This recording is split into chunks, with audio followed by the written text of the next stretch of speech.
News team, assemble!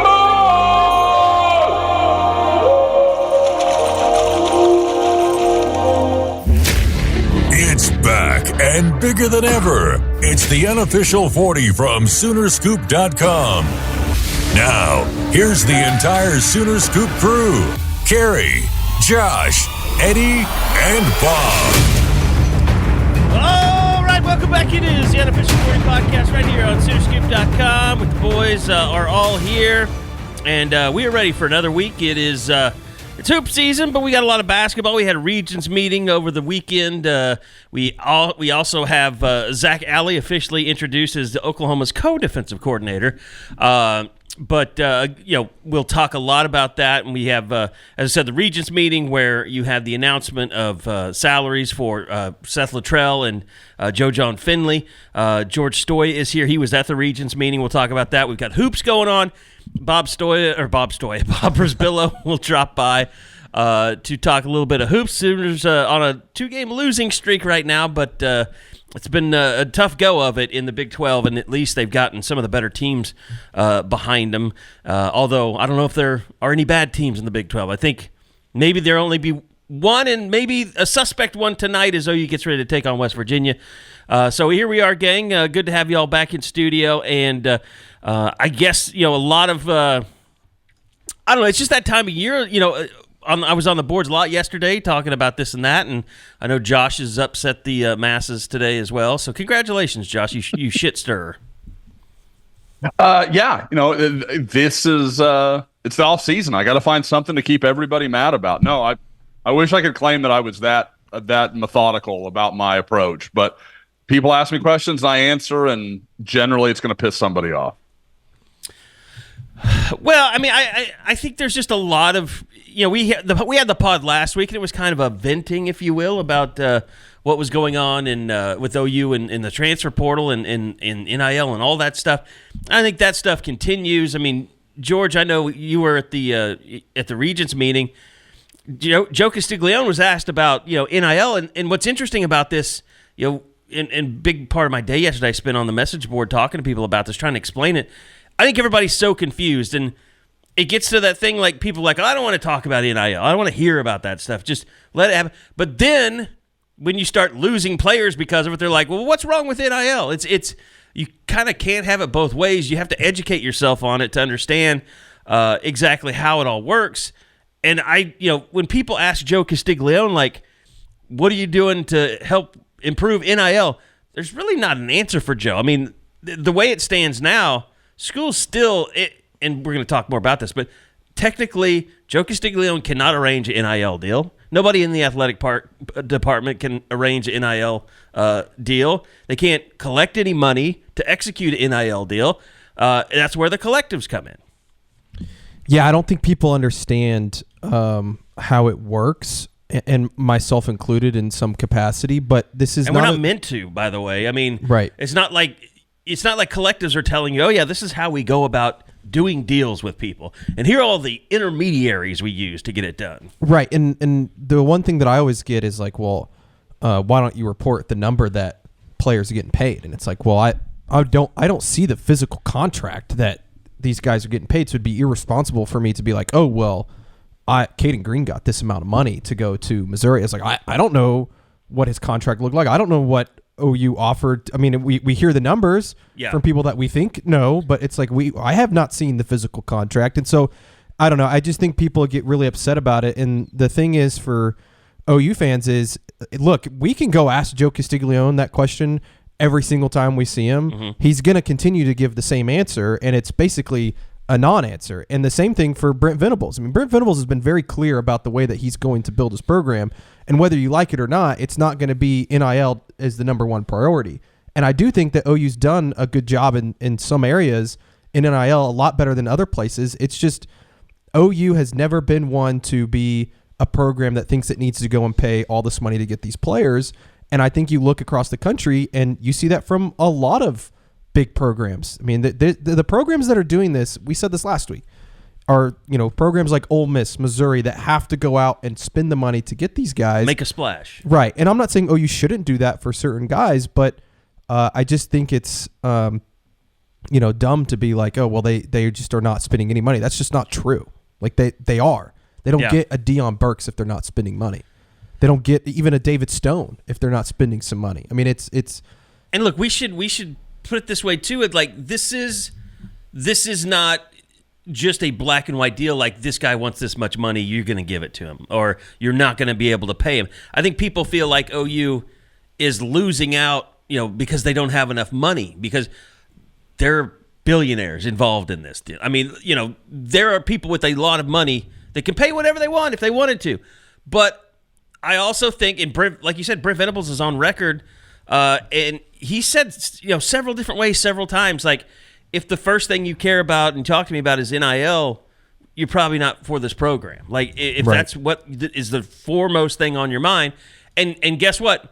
I'm not saying that's right. I'm not saying that that's wrong. Brent's he's laying his own bed in terms of if that's the right approach or the wrong approach, because wins and losses will determine. If Ole Miss and Missouri go out and they become legitimate national championship contenders, then everybody's going to say, well, they did it the right way. But it didn't work like that at Texas A&M. It didn't work like that at Miami.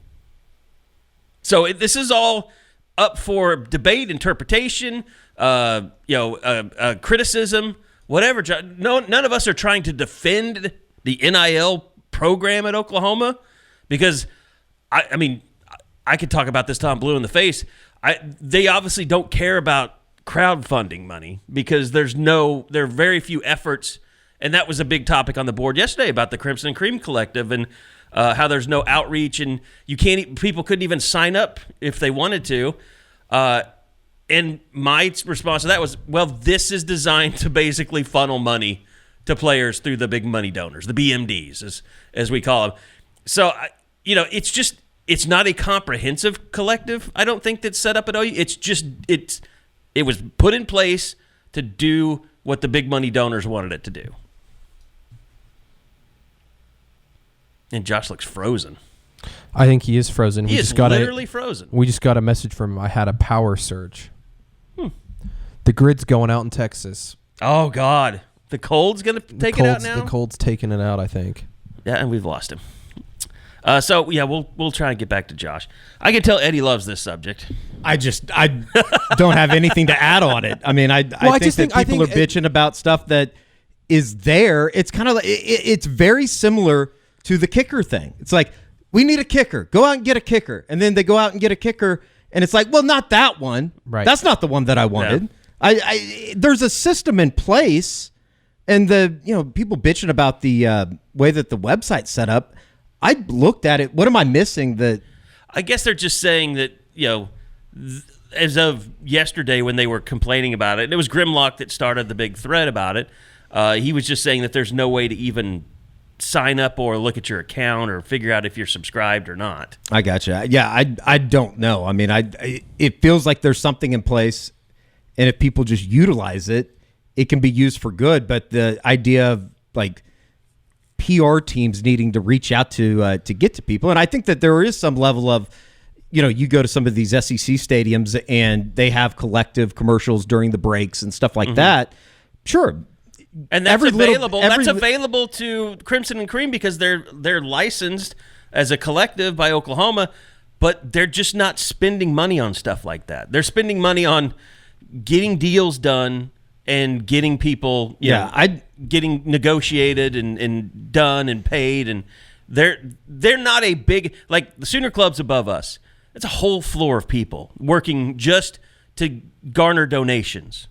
Like, Crimson Cream doesn't have that stuff. They got a couple of people that help wrangle players and get them to whatever they got to get to fulfill their NIL requirements. Also, I don't know what Grimlock is talking about. If you just go to their website, it's right there. Contribute. You click on it, and then you put in your information. I don't know what exactly. I don't really understand. I truly don't understand it. I find the whole conversation somewhat exhausting because there is something in place, and like George said.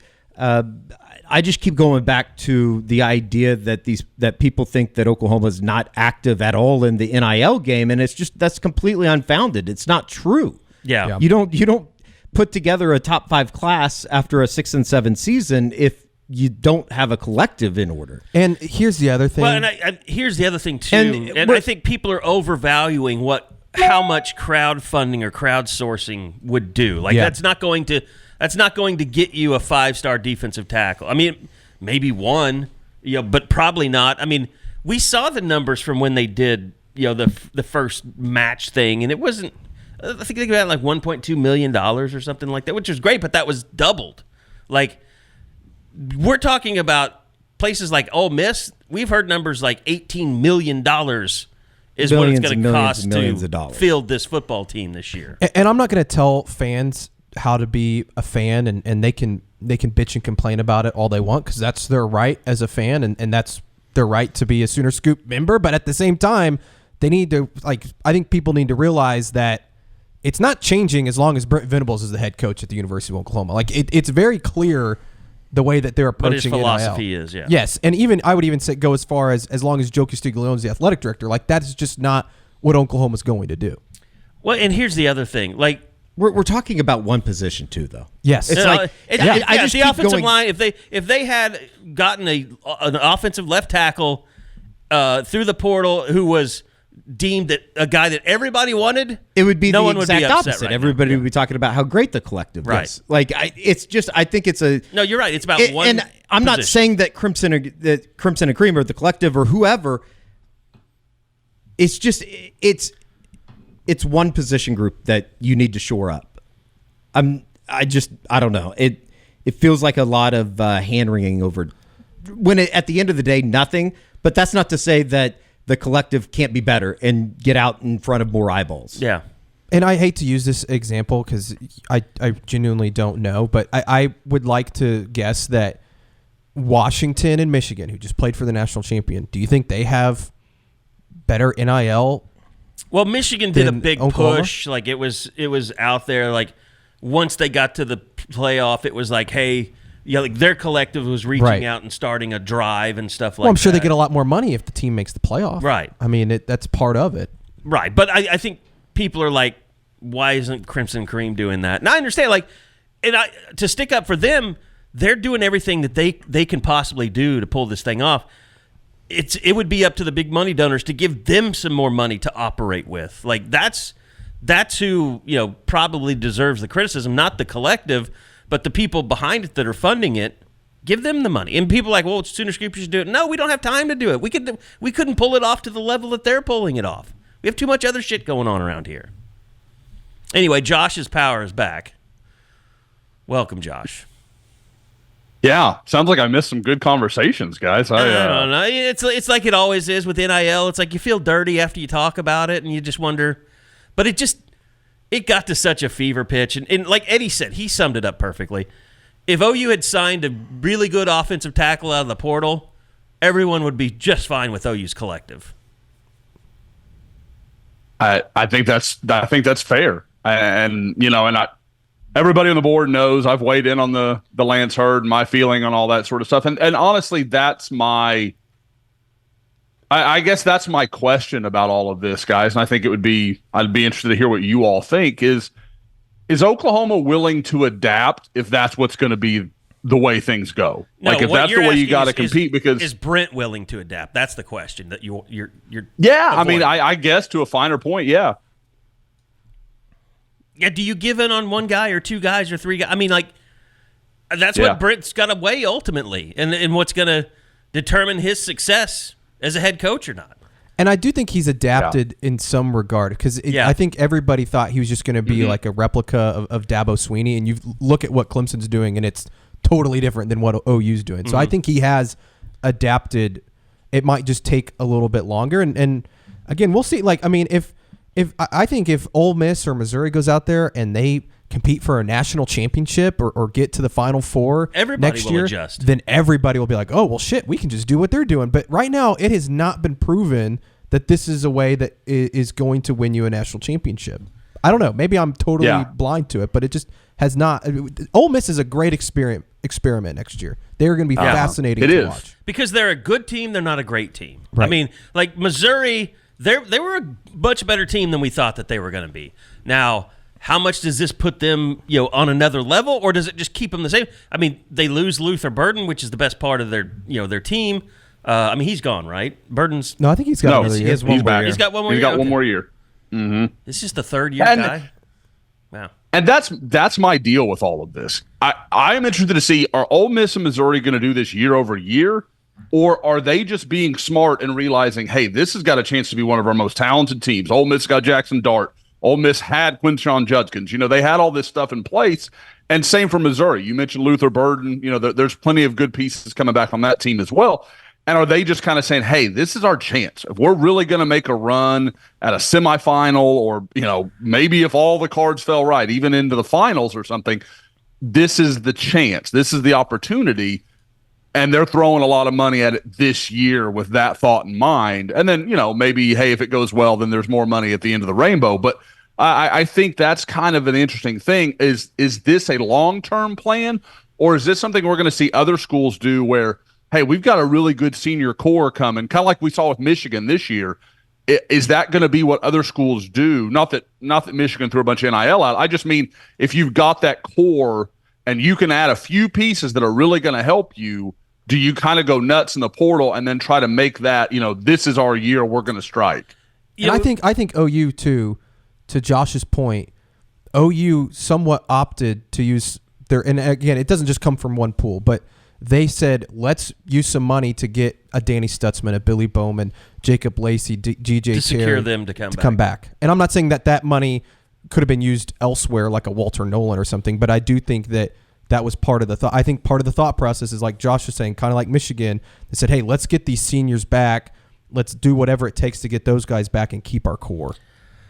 Yeah, I just think it's probably one of those things, like for Brent with, his vision of what it is, like,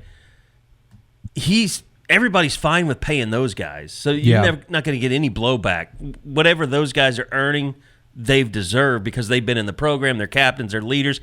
I think it's strictly from the new guy coming into the program thing that Brent has to decide if he's going to change. Because, you mentioned it. He sounded like a guy that was just going to do everything that Dabo did when he came in here.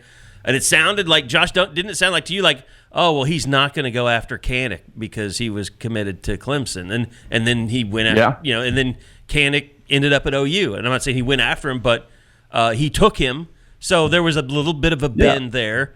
And that's just like Brent's first-time head coach. We've seen him adapt to a lot of different things. He didn't want to be a defensive coordinator. Then he was a defensive coordinator. Now he's got, now he's hired Zac Alley.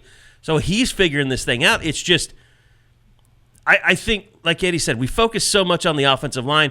We haven't even stopped to say, like, OU could do what they did on the defensive line, getting David Stone and Jaden Jackson, and they could be every bit as good as Missouri or Ole Miss, or even better than them on the defensive line. And you look at it, you're like, well, they didn't sell out to get every defensive player in the country, and they're still as good or better. That'll be something for me that'll be interesting to watch. But shouldn't they be? Don't we just expect Oklahoma to be better than Missouri? Like, shouldn't that be the level of expectation? But you're talking I've already pissed off Missouri fans with, you're talking about to say that OU is going to be ahead of Missouri. They should be. To any understanding I have. I guess I'm thinking in Missouri, the comparison is the freshman. Like, did they? Yeah. When Wary, is he? Like if Jaden Jackson has a more impactful year than Williams and Wary does, like then you're like, okay, well, the NIL stuff is kind of overblown there. Or if David Stone even has a better year. Now Ole Miss, they went and got Walter Nolan and all that stuff. Like, you're going to have a different type of comparison, and they were already pretty decent at that position. But are they going to be able to beat Georgia? Are they going to be competitive with Georgia? Like, does this put them over that? Those are all the things that we're all going to be watching. And guys, with Miami getting Cam Ward, Miami's probably the favorite in the ACC right now. Like, that's crazy to think about, but like, they're also, it's easy to write them off because the first 2 years didn't go the way people thought they might in their crystal ball.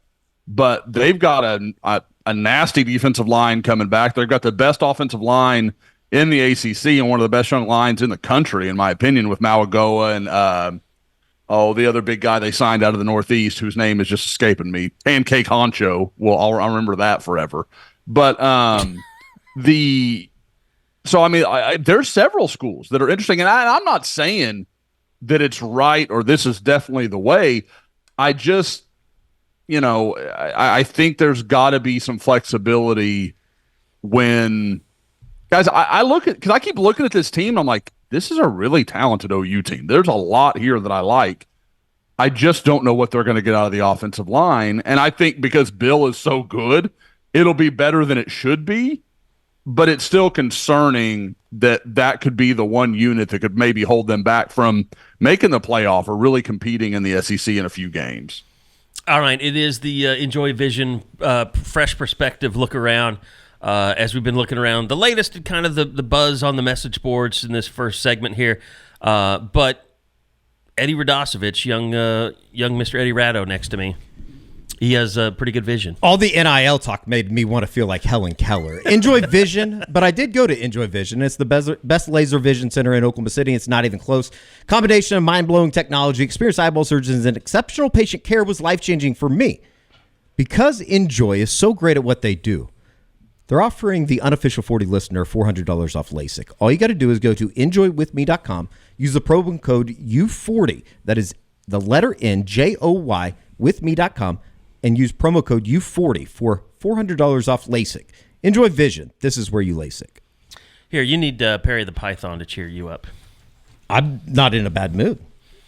No, I mean, I don't think you're in a bad mood. It's going to get better. We're going to have less NIL talk, so you're going to be happier. Okay, we did have the announcement on Friday. Zac Alley. Did Joe even get asked about that on Friday? I asked him. Okay. I didn't ask him about Zac Alley because it wasn't official yet. I just asked, when are you guys going to announce a defensive coordinator hire? And he just winked and said things are moving well. And then it was the next morning that they announced it. Yeah. So. Well, what did you take kind of from the, announcement, if you will? Anything in particular? I mean, anything stand out about? No, not really. I mean, I will say for the people out there, I did speak to Zach's dad for a story I'm writing, and he gave some good info about just kind of Zach's background and growing up around the sport. His dad was a wide receiver on the 1981 Clemson National Championship team, and has gone on to be very, very successful as a banker at Wells Fargo. So he spoke to me for almost an hour talking about Zach's upbringing and just kind of how he got into the sport. So that's something to look forward to. But no, I didn't really take much away from him. I mean, I guess we can get into the whole titles thing. I mean, everybody was freaking out that he was named the co-defensive coordinator, not the defensive coordinator.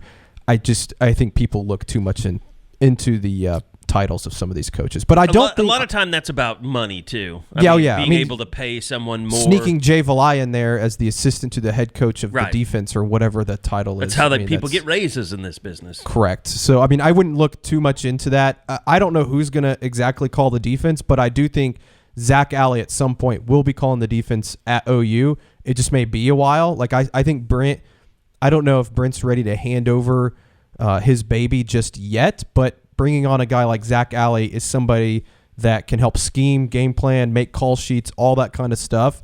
I think he's going to be a really good recruiter. I didn't realize his role at Clemson was when high school coaches or players would send in their film, he would go watch all of them, and then he picked and chose which guys he thought Brent should go out and recruit. So I think he's a very good evaluator of talent. I mean, you saw what he was able to do at Clemson in terms of the talent they had there.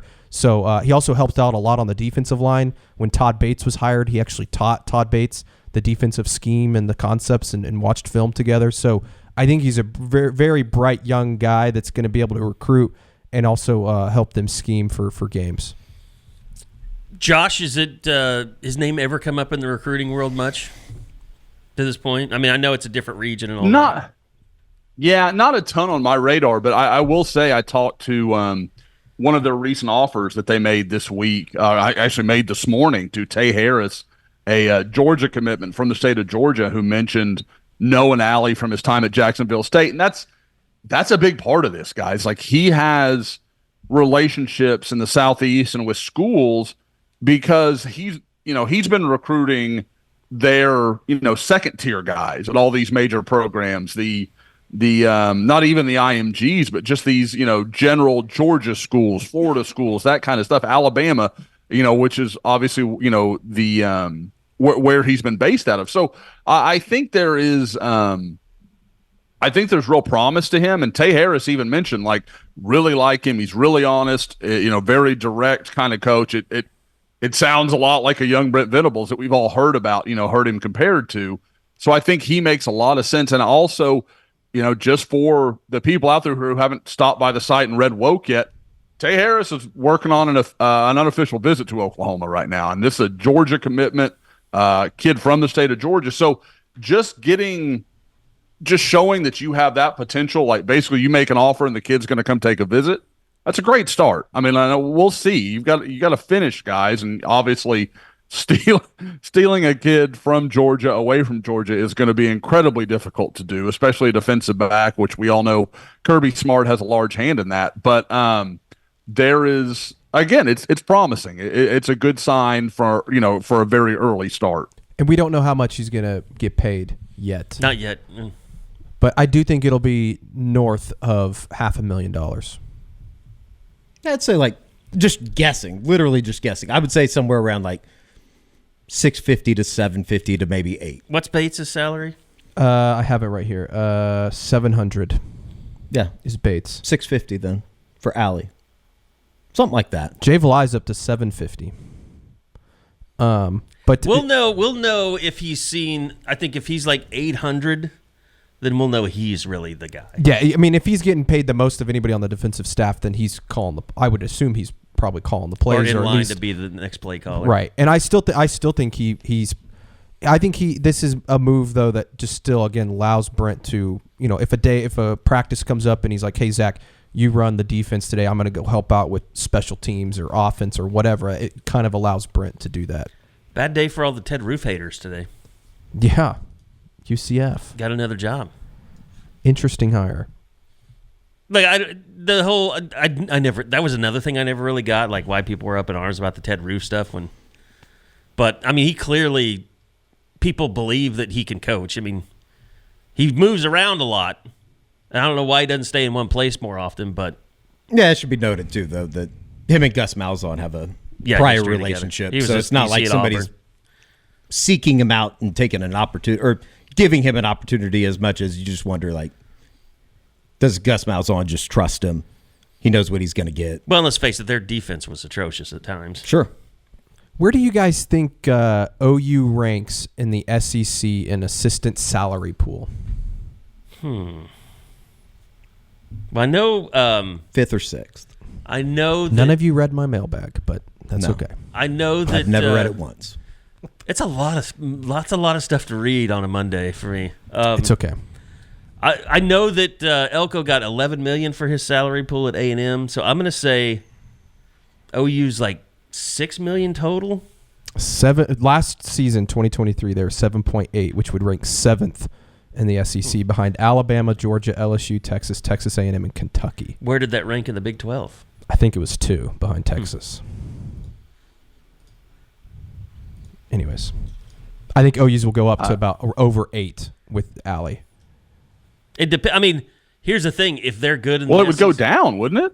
Because Roof was making 1-2. Yeah, but everybody else got big bumps. Yeah, they was that enough to make up the difference? Okay, I think so. Okay, it'll be around 8. OU was at 7.8 last year. I think it'll be around 8. Which according that would put them 5, according to the mailbag that I'm obviously looking at and doing research on. But I think you'd also have to assume that all these other schools are probably also going to give bumps to their coaches as well. Yeah, I wouldn't be surprised if Ole Miss gave out a bump. I was surprised to see Florida at 6.5. That felt low for Florida. Well, they're really getting their money's worth. Well, and they've got a massive staff, just an unbelievably large staff. Florida has one of the biggest staffs. This is just those numbers are just for the assistants. Yeah, not the. Okay. Yeah. Okay. Because like the A&M, for example, Elko was given $11 million. That's not just assistants. That's assistants are included in that because A&M last year was at $8 million. Okay. Well, it is going to be interesting because I think in the SEC what's going to happen is if you have a really good coach, you're going to have to pay to keep him, more so than in the Big 12, because in the Big 12, you were at the top of the heap, and Todd Bates, for instance, would be a guy that would be paid as much as anybody in the Big 12. In the SEC, just look at what happened with Texas and LSU and their defensive line coach. It will be interesting to see, and Josh, I think that you have talked about this a little bit on Twitter this morning, just in terms of, some of these schools are going to have to start making decisions. Do you want to dump a bunch of money into a coaching staff, or do you want to dump a bunch of money into players? And, obviously, I think that the Missouri and the Ole Misses of the world, I think Ole Miss has lost 2 staffers to Auburn here in the last month. They're dipping their money into the players. It would seem from the outside looking in. Like the whole Nick Saban, Alabama has 23 players on its 2 deep currently in the transfer portal. That's insane. Is it a bit shocking that Alabama is not losing, 2 deep, 3 deep? Is it a bit shocking that Alabama is losing really good players?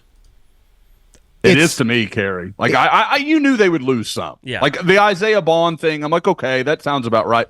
But Caleb Downs, who basically is just waiting his 2 years out before he's a top 15 pick in the draft, or Caden Proctor, who we've all talked about a little bit this morning. Like, guys, these are elite top 10 overall recruits that started all year for Alabama. And I tweeted something about it earlier. I know that it's a different era. Like, I get it, and I get that Nick Saban leaving changes things. But do we need to change our idea of what programs are? Like, and how much role that plays? Like, Oklahoma's a great program, or Alabama's a great program. Are you only as great as whoever your head coach is, and everything else is kind of irrelevant with NIL being, such a massive part of this, decision for these guys at this point? To me, this smells more like somebody got to these kids and said, there's a bunch of money for you out there on the open market. You've already proven you can do it at Alabama. You're good. You got 2 more years. So let's go out and get you $1 million before you leave college. That's what this sounds like. It smells like that to me. It'll be interesting to see how many of the guys that are in the portal right now end up returning back to Bama too. Same. And maybe they just want negotiating leverage. Yeah. 100. And from a player's perspective right now, why wouldn't you? Yeah.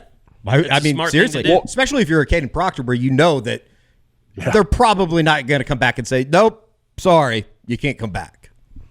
Mm-hmm. The interesting thing is with Caden Proctor, the assumption is Iowa.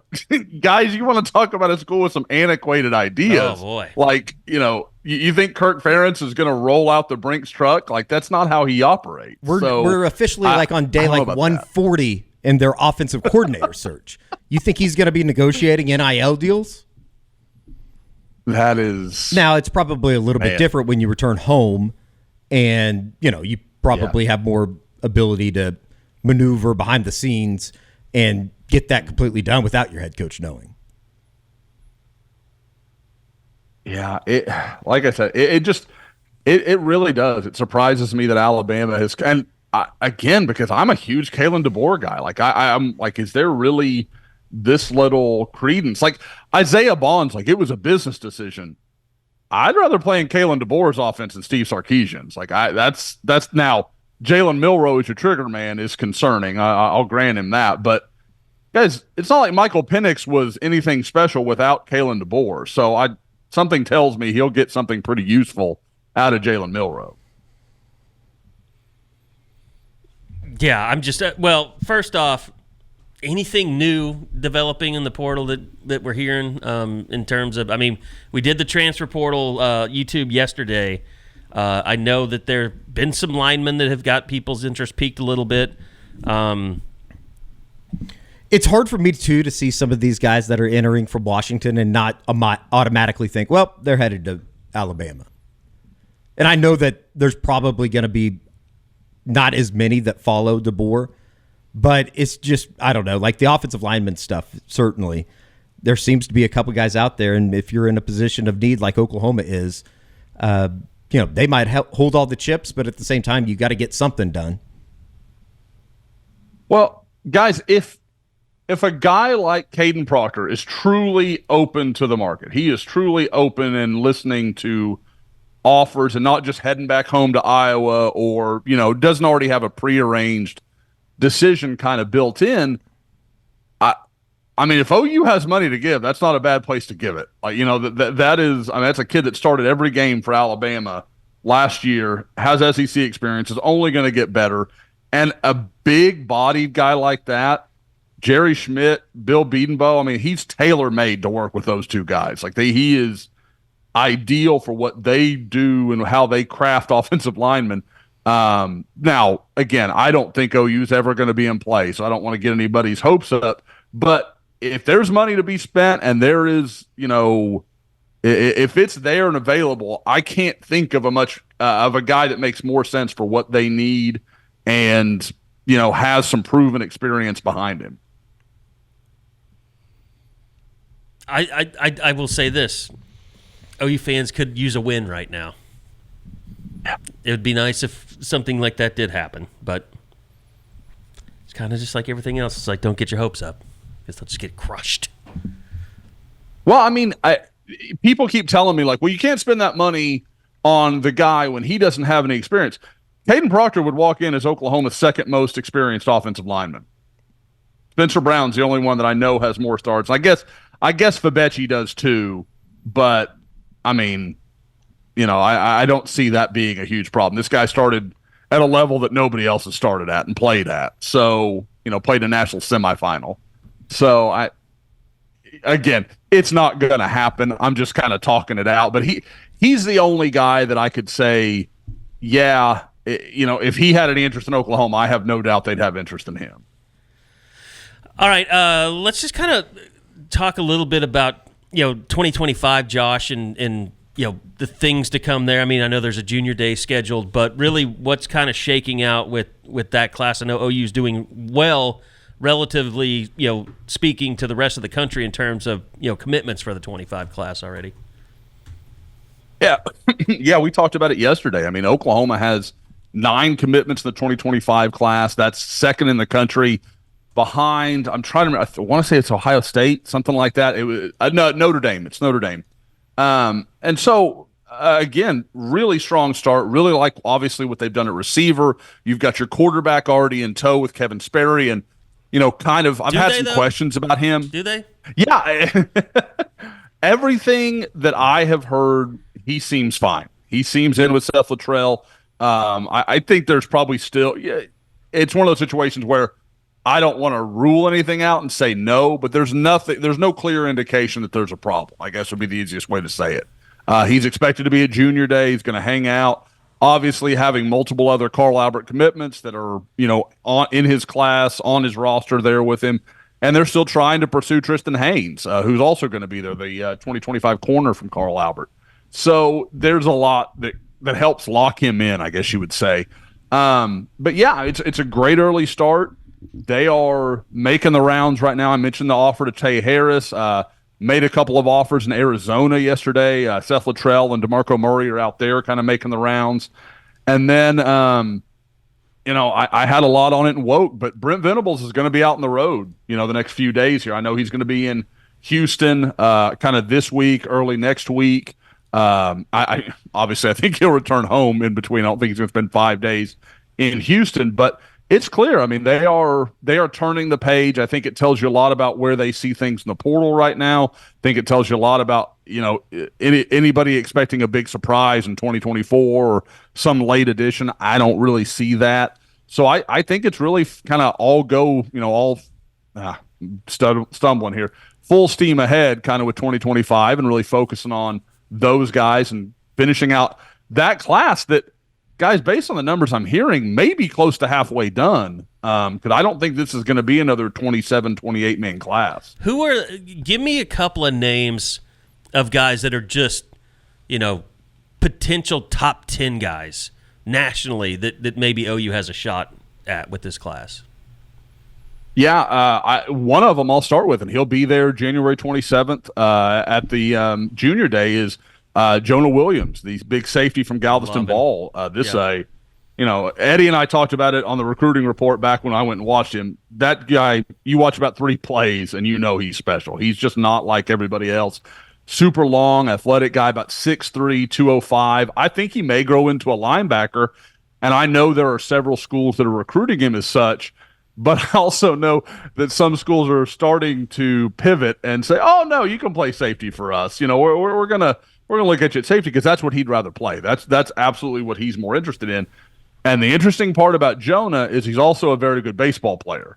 And we know Oklahoma's had a lot of success with Skip and, dating back to Riley, and now obviously this past year with James Nesta and Taylor Tatum.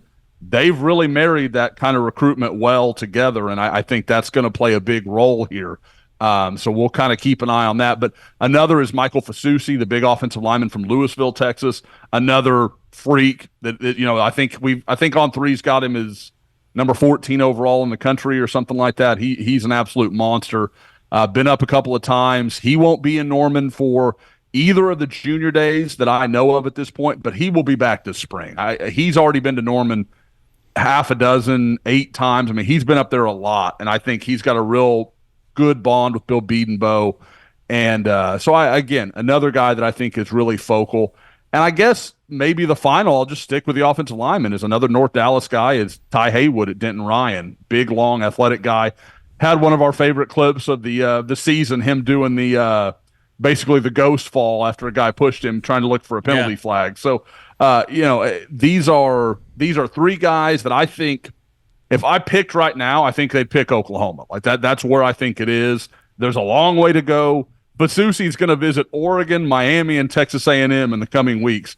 So we know that NIL is going to have a role in his recruitment. So we'll have to watch what happens. But again, I like where OU is. They have laid the early groundwork they need to. Do you get the sense that there is any type of panic within the program because of the offensive line situation? Like, is there a realization that, we better hit on 2025 or you really are effed? Panic would be too strong. Sure. But I do. They know. They know that between, like I said, I talk about Haywood, talk about Fasusi, the Andrew Babalola kid from Kansas that's really, really good. Lamont Rogers from Mesquite Horn, another guy that'll be there January 27th. They know that there's too much talent around them, and they are in on too many premier guys for them not to land a really good offensive line class. I haven't even mentioned Jonte Newman and Ryan Foje from Bridgeland in Houston that both in back-to-back interviews basically told me OU was their leader during the season. So this class has to be a hit. It's just like the defensive line last year. I know we keep saying that and keep repeating it, but it's true. And they went out and did it. Exactly right. Would there be? So you need. Oh, go ahead. No, go ahead. Finish your thought. No, it has to be a hit, and if it's not, then that you've got to assess what the situation is, where they're going wrong, and I said something last week, and somebody quoted me on the board, and I said I didn't say that. I went back and listened, and I did, and I just said it poorly.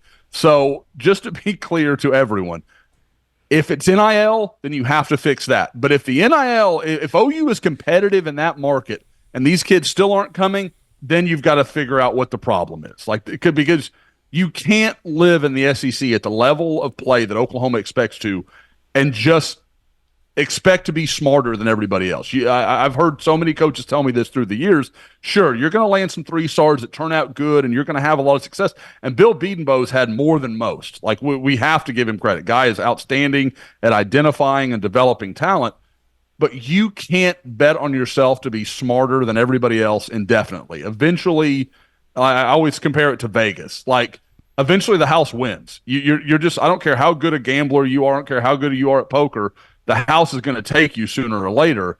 And so, again, you've got to land these guys when the opportunity's there. And I think OU will. Owen Hollenbeck, great start there, big center. Him at 6'4", 340 at the next level elite. I mean, he's just a monster guy. So you've got a good start on the offensive line. Now it's about finishing out and really, really making sure you get some tackles you need. Josh, it's only been a week with this new rule, but the fact that Brent Venables can meet the 2025 kids in person, has that meant anything yet, or is it way too early to know? It's too early to know. I haven't really gotten any feedback from guys saying, "Oh yeah, hey, he was by." Now, I will say they've wasted no time. I mean, this, I know there hasn't been a ton of feedback yet, but like almost immediately, we were talking about Carl Albert. There was 4 staffers over there last week, I think. Like they are hitting the ground running. They're seeing everybody they need to see, and Brent is, like I said, gonna not just like making a quick stop. He's gonna make several stops in Houston over the next 4 or 5 days, seeing a whole number of guys. So I think they are being strategic where he's going, and I think it's going to pay off because he's going to see a guy like Max Granville, who we all know is probably their top edge target in 2025. They're going to see Kobe Sellers at Pearland Shadow Creek, that I think is very, very probably as close to an OU commitment that hasn't pulled the trigger as anybody in the 2025 class. Kobe Sellers and his family love Jay Valai. They love Oklahoma. I think they're in really, really good shape there. So he is going to make several stops, and he's going to see some other kids that maybe we don't know as well yet, but are elite prospects that Oklahoma is really trying to get their foot in the door with. Real quick on the offensive line stuff, too, in 2025. Is it a little bit of luck, too, and maybe not as much cause for concern or angst or whatever you want to call it, that the region is so full of guys? You're not having to go to California or Florida or, New Jersey or wherever. You're basically recruiting guys in your own backyard that, everybody has a different background and how they grow up. But I would think that particularly with these guys that have, going back to 6th, 7th, 8th grade, they're familiar with Oklahoma, kind of the turnaround or whatever you want to call it that has happened. And playing competitive football in the SEC has to be something that it's a good sell. Like, I guess what I'm trying to say is there's no reason not to hit on a couple of these guys. They're literally in your backyard. Absolutely. I mean, Eddie, okay, so you got Fasusi in Louisville. You got Andrew Babalola, that's in Overland Park, Kansas City suburbs, for those that don't know. Ty Haywood in Denton, Texas, right down 35. Lamont Rogers at Mesquite Horn. Then you've got Logan Schramm at Bernie, Texas. And then like 6 and 7 on this list, and I'm just literally going down in order of the On3 rankings, is Jonte Newman, who I mentioned earlier at Bridgeland, who OU offered after a really strong camp performance last summer, and Ryan Foje, his teammate at Bridgeland. Guys, Ryan Foje probably last year would have been Oklahoma's 2nd or 3rd best option at offensive tackle amongst the guys they looked at, in my opinion. Now, again, he's like 6th or 7th. Like, I mean, and they're not going to get all the guys in front of him, and I would love to see OU land like Fasusi, Lamont Rogers, and then Foje to kind of have like a developmental guy that I think has a lot of upside. But yeah, I mean, Eddie, that's part of the good and the bad. It's just like again, God, I hate to keep saying it. It's just like the defensive line last year. You so rarely have so much talent at right at the moment you need it that you can't miss. And that is one of those things where if Oklahoma does miss, they're going to have to get aggressive in the portal next year, because there's just going to be some need there that is going to even outweigh what clearly was a need this year. And I think they did a decent job addressing it. But again, there are so many guys in the Texas area that are legit NFL kind of talents along the offensive line. And that's not even mentioned like a guy like Douglas Utu at Bishop Gorman, who we all know DeMarco Murray is going to have a chance to walk in and have a real in with from the outset. So there's 15 offensive linemen that Oklahoma could land that they've offered right now that are clearly primary targets, that almost any form or shape of that, 5 or 6 of them, make a great offensive line class. They just have to finish on several of them. And the only problem with all of that is they're going to be playing high school football next year, not able to help the 2024 offensive line. But yeah, and how much? I mean, you mentioned this could be a class that's nearly half full. How much do you have to adjust based on if you find out, oh God, we can get 6 of these guys on the offensive line? Like, how much do you have to adjust there? Yeah, if you've got 5 already in, and Ty Haywood calls you and is like, "Hey man, I'm ready to go, coach. Like, we got a spot, Ty. We're gonna find a way. We're gonna get this done. Like, don't you sweat it." And I mean, because again, a good problem to have, basically. Yeah, like last year with the offensive, the defensive line class, where they were listing that graphic that had like 8 guys, and they would have taken all 8 of them if they could have. Like we know that. Offensive line, if they could land 7 or 8 of these guys, I don't see any way they're saying no. Like, it's not gonna happen. I don't want to be unrealistic. I'm just saying that's how good these guys are. Last year was a historically bad offensive line class. Right, they just turn around and have a historically good one. Like, and in Texas, I mean, so many of these guys are in Texas. Guys, to the point that there are 3 in the Tulsa area that I think could be OU level players. The 2 guys at Owasso, Blake Cherry, and I always forget his name. He's got the crazy hair. And then there's another guy at Bixby. I'm gonna blank on 2 of the 3 names. But there are 3 guys in the Tulsa area that I think are absolutely OU level possibilities, and they're really not in much contact with OU at this point because OU is so driving so hard on these guys from Texas and Kansas and some of these surrounding areas that I would say I think right now are better players. But again, there's plenty of potential just within their state lines. All right. Josh, anything else you want to hit on recruiting before we put you to sleep with basketball talk? Bob's waving. You can't see. Bye-bye. No, I'm trying to think if there's anything that I've really missed. No, I will say the only thing I'd heard recently is that it seems like Taylor Tatum's progressing pretty well with his recovery at Longview, should be good to go for the baseball season, which is why he sat out of the All-American Bowl and all that stuff. So again, he had a minor injury, not minor, but wasn't a knee or anything truly dangerous, and he seems like he's back on track. Do you want to send a message out to GK for support after him getting attacked all over Twitter for hugging Lincoln Riley? I love that guy. We all know Gerald. Does that shock any of us? Like, Gerald he loves everybody. He's just a warm person. Yeah. Yes, like that's just who he is. And knowing his dad like I did, like, he comes by that honestly, man. He's just a good dude. Well, and the other thing people have to realize, he's working to become a national media figure as well. I mean, he's doing a lot of stuff on NFL Network. Like, you can't be being a jerk to some guy that you didn't even really know that much. It kind of reminds me a little bit of just like how coaches are out on the road recruiting, and everybody thinks that, Brent were to run into, and just an example, like run into Steve Sarkisian, he'd give him the middle finger or something. Like, horns down. These guys are friends. And not to say that Brent and Sark are friends, but you're not friends with all your colleagues. It's not adversarial like everybody thinks it is. The hell it isn't, Eddie. The hell there it you isn't. go. All I hear about is fist fights. I'm probably not a good person to talk to about this subject. No, you're not. I will say the other guy to Owasso, whose name I always forget, Riker Half, I wanted to make sure I gave him a little shout out. So that was my bad on that. All right. Basketball tonight. If you're listening to this a little bit late, it's a must-win for Oklahoma. Home game against West Virginia. Crowd's been great. I think Porter I listened to your interview with him yesterday. Sounded very encouraged about $2 beers. And by the way, if I'm an Uber driver, I'm making some money tonight. $2 beers. I mean, that's unbelievable.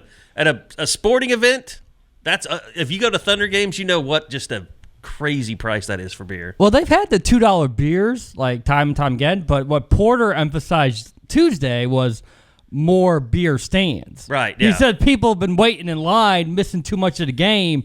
It's like, well, if I can control something, I'm going to get more people working, more beer stands going, so people are in line a heck of a lot shorter time and get back to their seats and go ahead and start cheering again.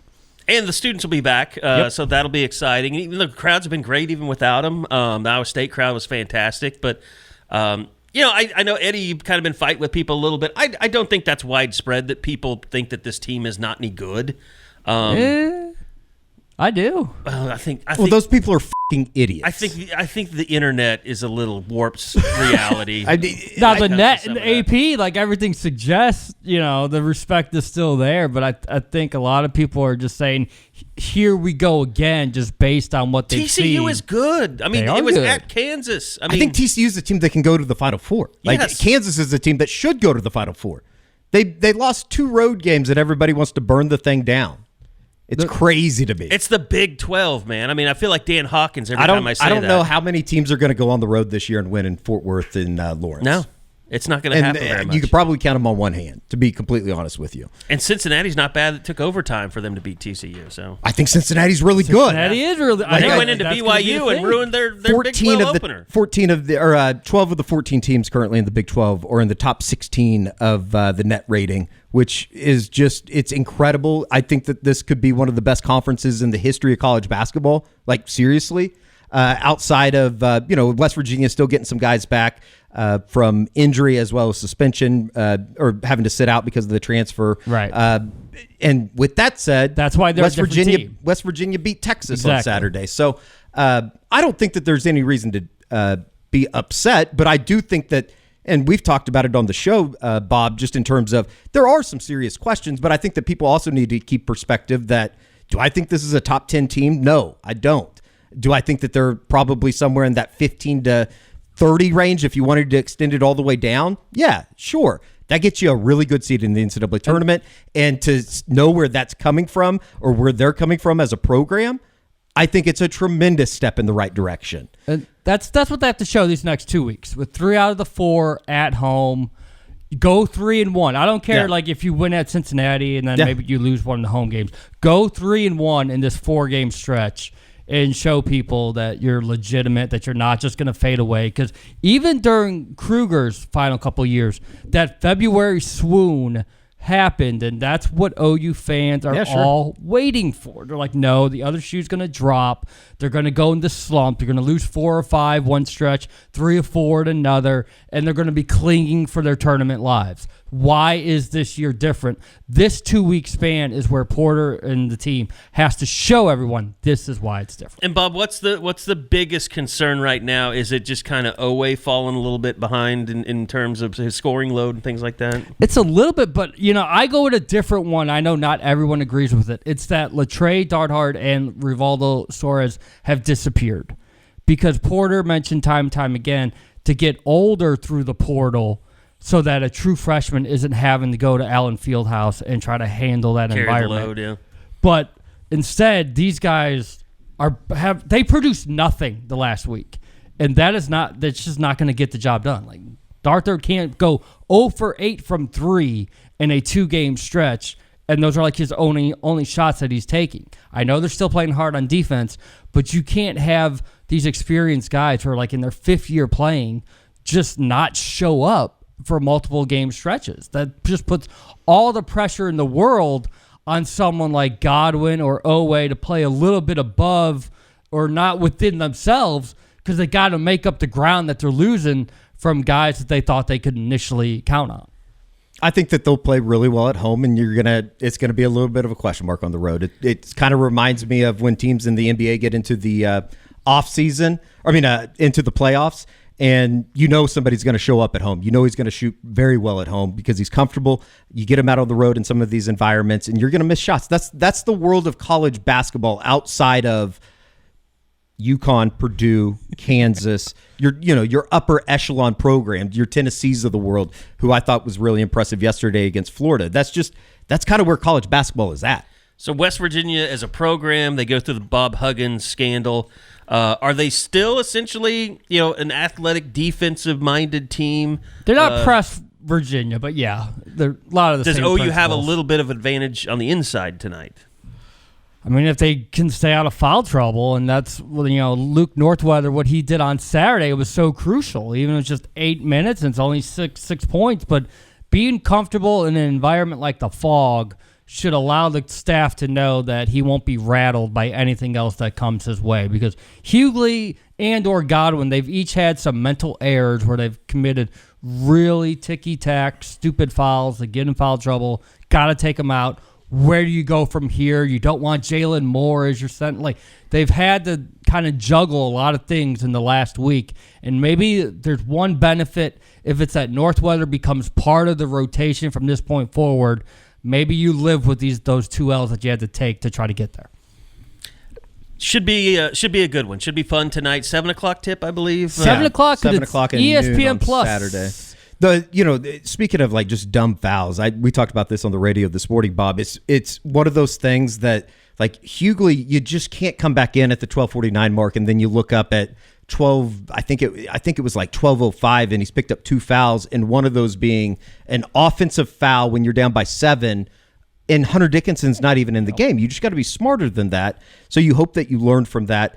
And like you said, I agree with you that the next 2 weeks are really important here with a stretch that you don't normally get in conference play, where you have 3 or 4 at home and you have opportunity to kind of get your head back above water. So I'm not hitting the panic button, but if we do the Sooner Hoop Report tomorrow after a disappointing night, Thursday afternoon's going to be a rough show. That's all I'm saying. But we got to set ground rules. A 13-point win is not a bad win tonight. It's not a bad win. It's not a bad win. Because West Virginia has shown life. They took Kansas State down to the wire, and then, of course, they did beat Texas. So they are a very different team compared to the 6-10 record that they entered tonight with. But you got to look like a team that shook off those 2 losses. That sure, you belong in the same category as TCU and Kansas. You just didn't show it on that particular day. And I still don't think that, like, I don't know if there's a point, or if I can envision a point where Oklahoma will be on that level this year. But that doesn't mean that they're a bad basketball program. That means that TCU and Kansas are really damn good, and I think they can compete and go pretty far in the NCAA tournament with the rosters that they've constructed. I'll tell you this, it's a lot better than what's happening up in Stillwater right now. They're miserable. They are terrible, and they're having to have some really serious conversations about kind of the future of the program. But, I mean, you look at the Big 12 and night in and night out. Last night was a perfect example outside of everything that happened at Gallagher-Iba. Those were 4 very high-level, high-quality games. And with the teams that they added in BYU, Cincinnati, obviously Houston, and Central Florida, who beat Kansas 2 weeks ago, there is no easy out in this conference, even playing in Morgantown. Yeah, they're 1-2. And Houston was number 2, lost 2 games in a row. Yeah, and they only dropped to 5. So that's the respect the conference has as a whole. Like they have 8 teams in the top 25, and they've earned it. And I think it'll probably stay around 7 or 8 the entire season. But it's going to be a different rotation. 1 week it's going to be Tech gets knocked out, Kansas State goes back in, Cincinnati comes in, some other team goes, like Iowa State goes out. But because that's how many teams are going to be in that top 30, 35 mark like the entire season. Just stay with it. It's a long season. It's a long season, but it's a fun season because I do think that Oklahoma can compete. You just got to, like you said, you got to be able to make open shots, and especially on the road when you have opportunity to, cut into a 9-point deficit, make it 6, or vice versa. So it's a busy Wednesday, as Bob said. Hoops Report on our YouTube page, youtube.com/SoonerScoop.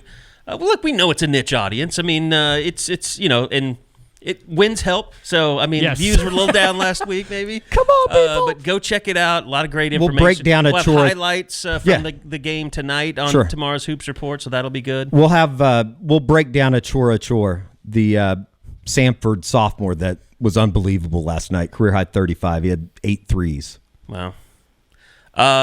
Also, we've got the Family Business show coming up tonight on YouTube. Eddie misspoke yesterday. It's not Drake and Isaac's show. It's Joe C. Jr. and Isaac's show. I think that I have talked about the Stoops twins so much that when I talk about one, I automatically talk about the other. Drake and Isaac. It's just always like together. Drake and Josh. Yeah, kind of, a little bit. But Drake will be their guest tonight, so that's going to be a lot of fun. He's going to be here in studio. All of them will be. So we're looking forward to that. We'll be taping that tonight, just before the basketball game. So looking forward to putting that up on YouTube tomorrow as well. So keep checking out that YouTube page. Appreciate everybody that's watching and subscribing and liking and all that stuff. Just like you should be subscribing to this podcast on Spotify, iTunes, whatever, the Unofficial 40. Okay, by the way, great seeing Baker win over the weekend. That was a great performance by him. Even happier that he's going to get paid a lot of money by somebody. Look,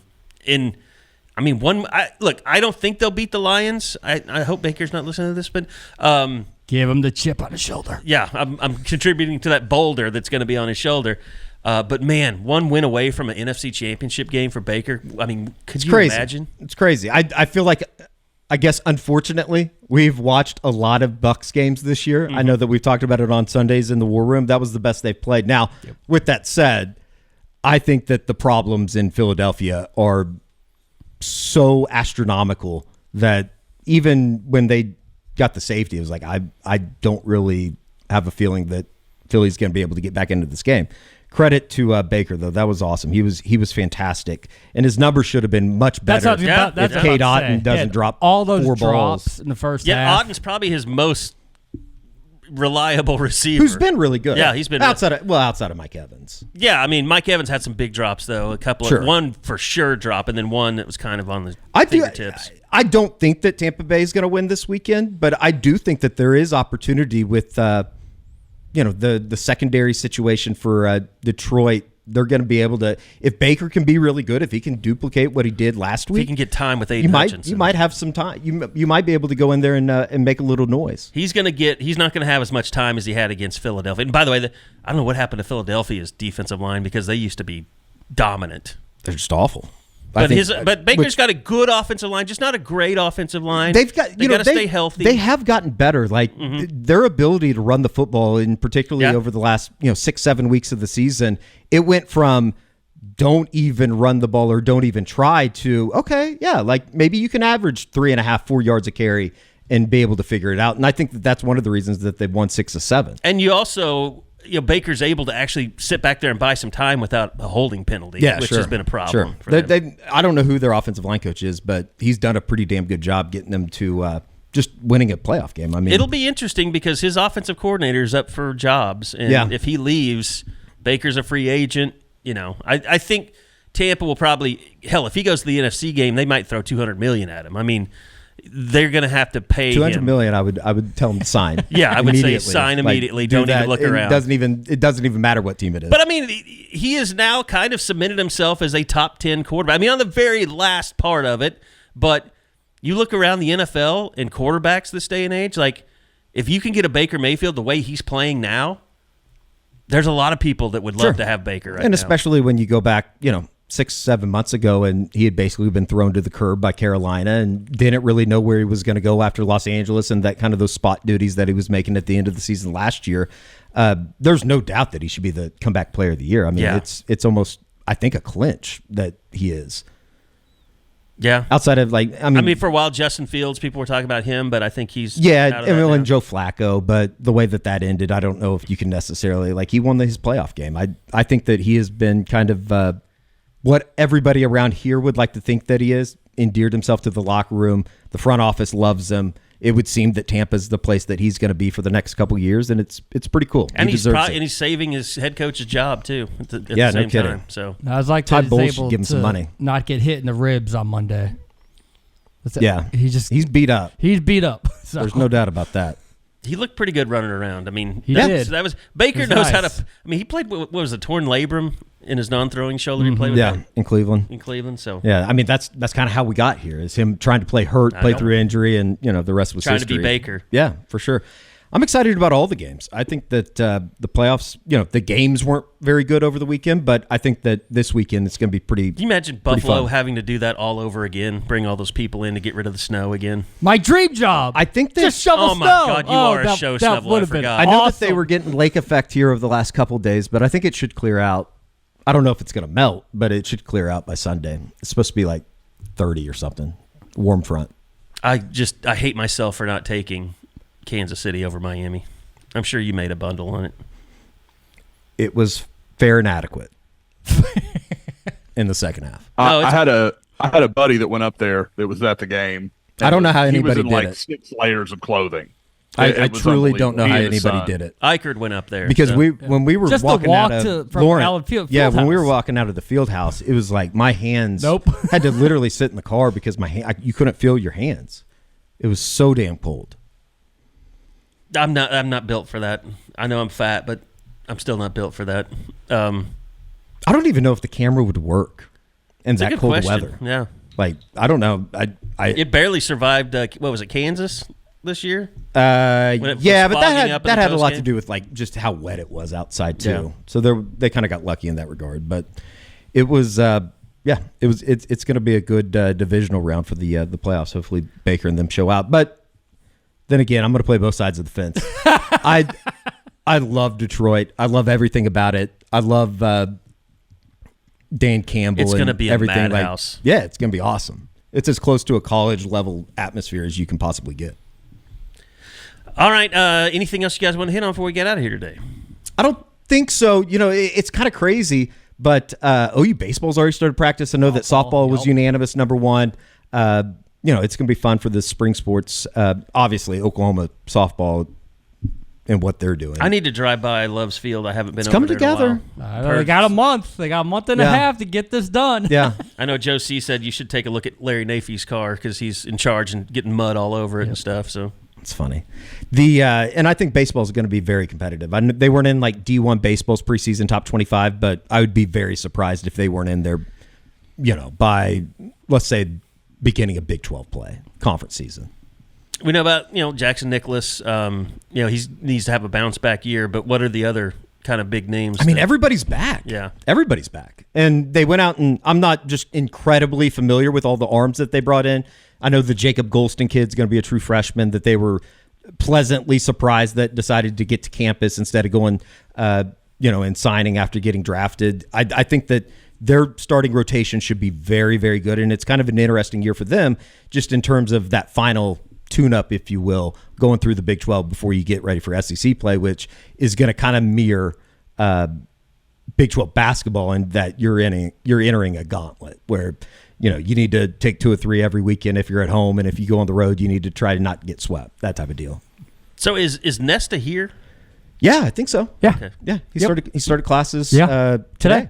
Just like everybody else. So he'll be out there with 17. the baseball team. Yeah, I think that, Josh, we talked about this a little bit, but I think that the plan is basically, and I need to still get official clarification on like how much he can do. I don't know if he can actually go out and say like practice in the bullpen with them as opposed to, oh, hey, I'm in town. Can I come get a quote unquote lesson from Skip? Mm-hmm. Yeah, like something like that. But he's going to be around for sure.